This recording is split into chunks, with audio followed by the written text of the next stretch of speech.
I'm Bud, and this is why I'm Lokey famous. Check I paid then I'ma spend it out. Hit them all cause I'm massive. They'll be asking for my autograph. A nigga Lokey famous. Diamond flooded bloody Africa. Diamond flooded bloody Africa. A nigga Lokey famous. They'll be asking for my autograph.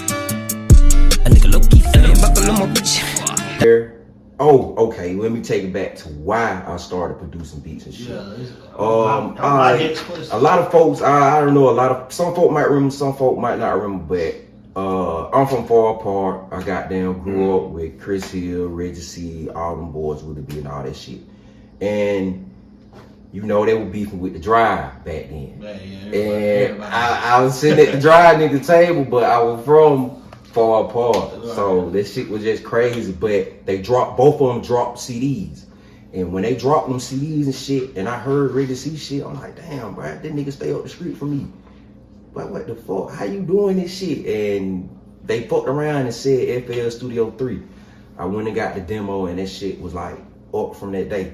You know, and that shit it was just like that was meant to be, because everybody else was playing football, basketball, baseball, soccer, and I wasn't finna get into that shit, man. Yeah. Like not back then. You know, I was still a young nigga and shit. Then I was in a car accident, glass got in my eye, my forehead and shit. I was like, man, fuck that. I'm finna just do something else and take another route. You know, I'm finna let them boys keep their sports shit. I'm gonna stick to the goddamn computer and music shit, and it was just up from there for real. So, when you go into a studio to make your beats, do you go in there alone, like smoke a little bit, drink a little bit? You got a little ritual you do before you get started to get you in the mode, or if something piss you off, you go in that studio and say, let me make this fucking beat, or you just use it to get away? Like, how do you come up with your concept? It's really all that shit.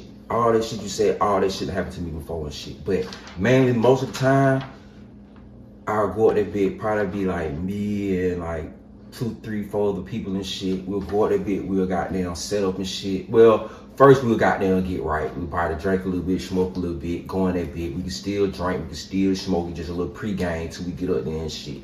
We might stop by Lennox or Cumberland Mall or whatever and shit. Go get something to eat, then ball and push up to the studio and shit. And 9 times out of 10, I'm gonna be the only nigga working, so I'm gonna be the nigga goddamn plugging up and shit. Unless I invite like my producer partners and shit. They'll goddamn push up either with me or they'll goddamn ride their own way up there and come up there and shit. And we basically just goddamn cook up, smoke. Might have a couple artists come through, probably a couple producers and shit come through from up there and shit. And check I paid then I'ma spend it out. Hit them all cause I'm massive. They'll be asking for my autograph.